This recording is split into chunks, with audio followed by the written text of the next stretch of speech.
Magandang hapon po. Magandang hapon. Ano po mapaglilingkod namin sa inyo, sir? Magtatanong Ay, lang ma'am po, siya, attorney, ma'am. regarding Ay, ma'am, the sige po. separation pay. Sige po.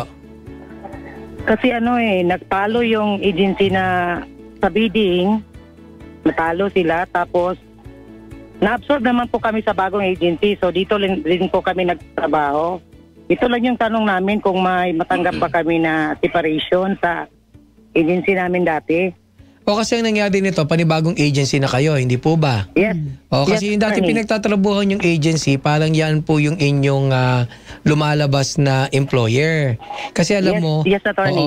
in fact, sa batas, sila ang mananagot na magbayad ng separation pay, retirement pay, among others. Kasi dahil natalo na sila, ibig sabihin wala na silang negosyo, lumalabas na parang nalugi sila. So para kayong na-retrench. So kung na-retrench kayo, may karampatan po kayong karapatan na makakuha po nung tinatawag na separation pay. Kadalasan po yan ay one half month yata yan of every year. So ibig sabihin kung kayo naka-6 na taong trabaho na, may makukuha kayo dapat na separation pay equivalent to 3 months.